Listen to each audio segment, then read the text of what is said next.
Hey everyone, welcome to Movie Magic Mondays, your weekly ticket to the movies. Today we're gonna review Mission Impossible: The Final Reckoning.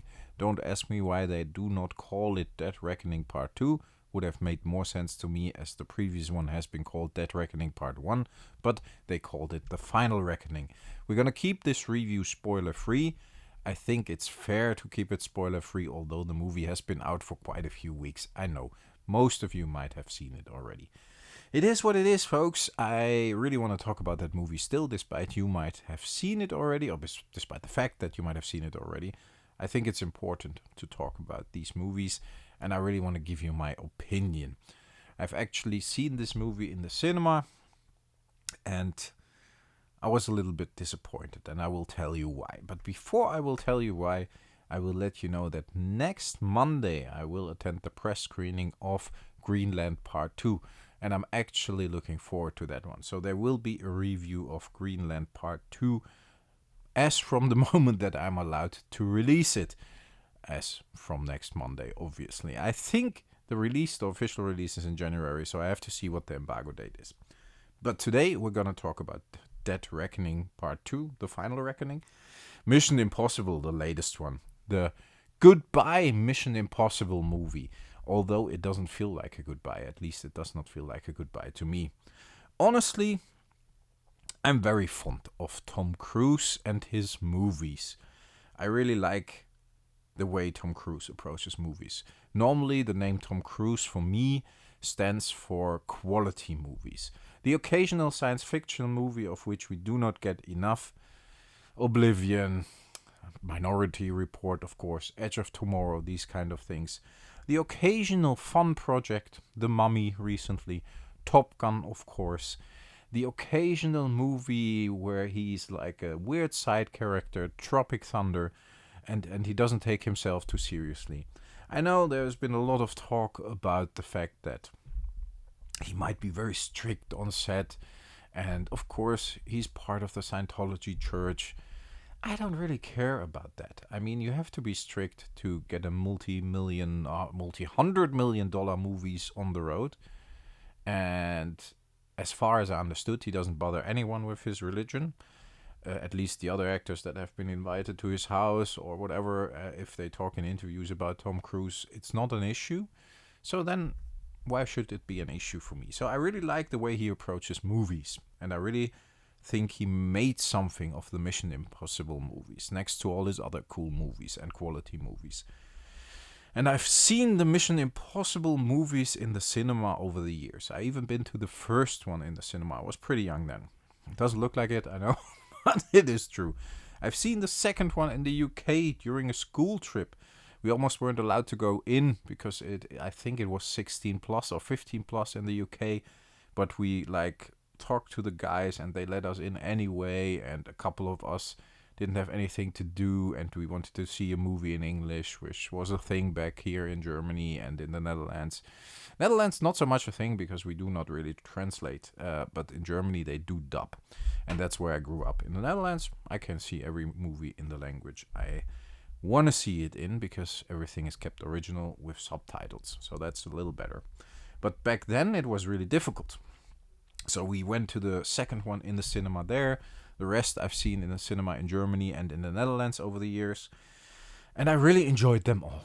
I also very much enjoyed the Dead Reckoning Part 1. And I think it was a great build-up towards the Final Reckoning. I think the characters were reintroduced, some of them. I hope I'm not sinking here. I hope you're still with me.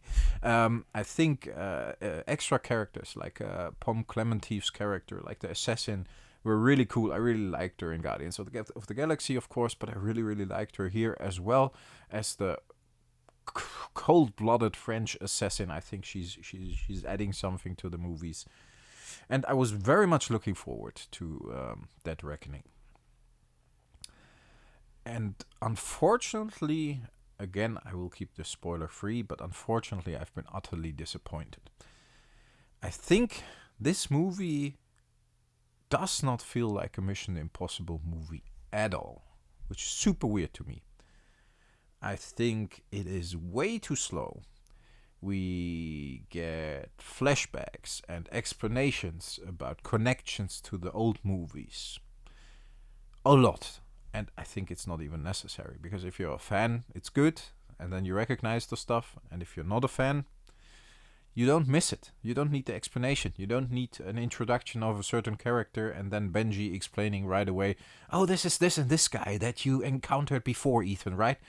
It's not necessary. It doesn't matter. The whole build-up somehow felt very anticlimactic, because the first hour not a lot happens. And if you see that as a spoiler, see it as a spoiler. Maybe for you a lot happens, but for me, I think the first hour not a lot happens. And it's a shame. We get so many very cool, very awesome characters. I really love Benji since he's there. I think he adds something, but I love Simon Pegg anyways. I think he's a fellow nerd, and I love that. So he can do anything wrong for me.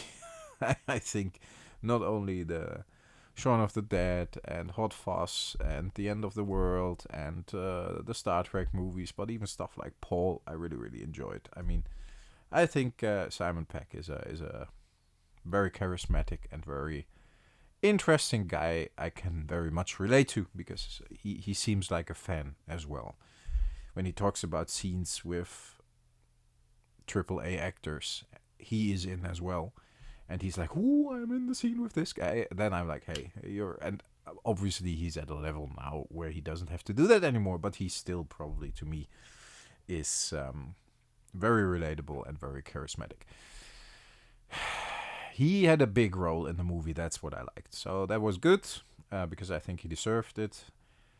I think Ving Rhames, of course, is one of the cornerstones of the Mission Impossible franchise as well. If I remember correctly, he's in there as from the second part, not in every part. I think in the third one he was missing, and then he came back, right? I think he's fantastic as Luther. I really enjoy his stoic and calm approach to the whole role, and I honestly enjoy him being there.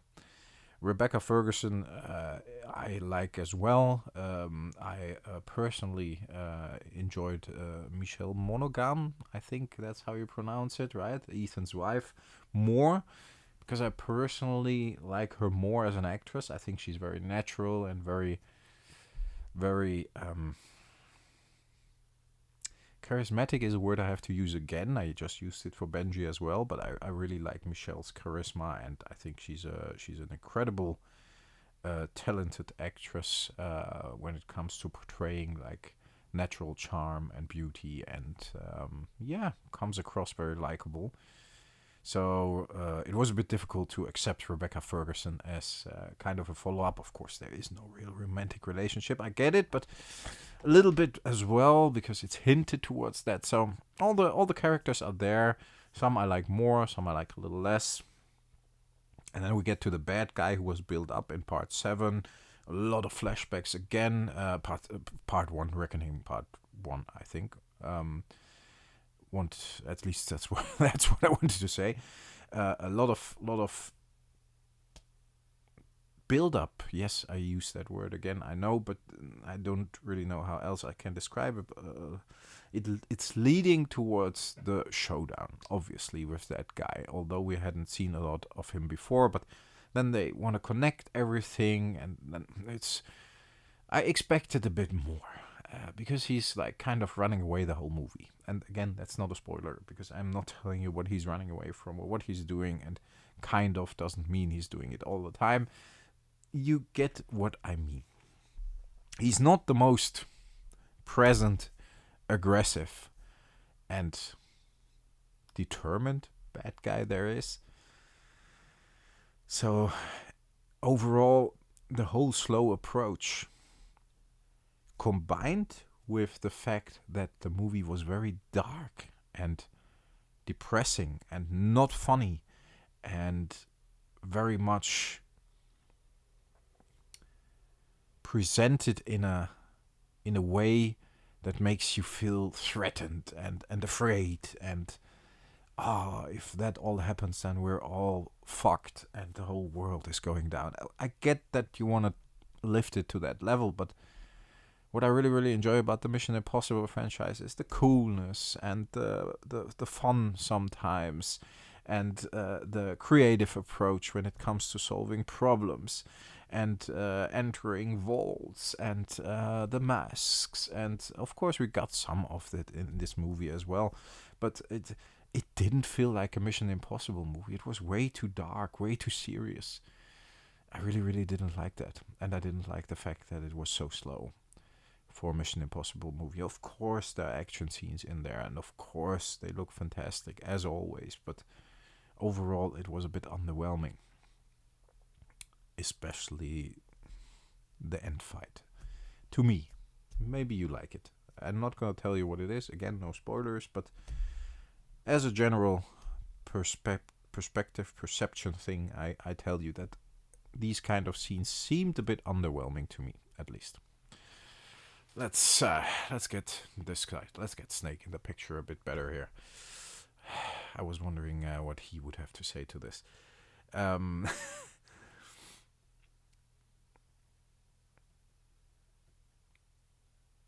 I wanna actually leave it to this, and leave it to the fact that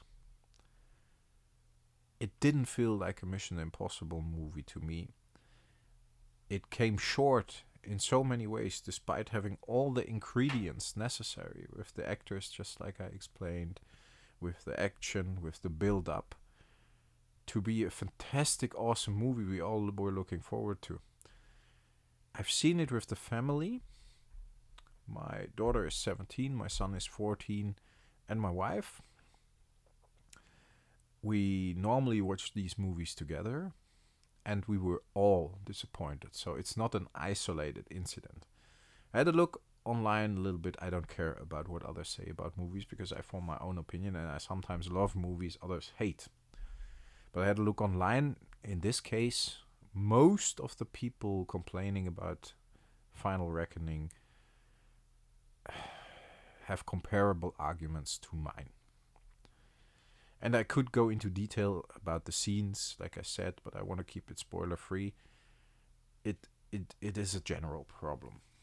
Too slow. Not feeling like a Mission Impossible movie at all. Too threatening, too dark. Not innovative, not funny. Wants to be more than it actually is. And then we're not even talking about plot holes, like everything that just doesn't work when it comes to the story. Then I would have to go into detail and into spoilers. But once you see the movie, you know exactly what I mean. It's not very logical. It doesn't have to be logical as an action movie for me. I love the most unlogical movies out there, but it just doesn't work. It's like, yeah, but why don't they do it this way? This would be a lot easier, and then the problem would be solved. But no, we're not gonna do that. So these kind of logical problems, it's just too far off from where it should and could be. I'm very curious what you think about the movie. Let me know in the comments. I assume most of you have already seen it, and I would be really curious what you think about it. I'm answering every comment. Sometimes I need a bit, but I do. It would be awesome if you hit the like button because that really helps the video along. It also would be awesome if you subscribe if you like the video, of course. We're taking this slow. The channel is growing very slowly. We're just starting out, and we got a couple of subscribers already, which I'm very happy about. So I'm thankful for that, and I believe we can go places. I talk to you next Monday. I'm curious what you think about that reckoning. Thanks a lot.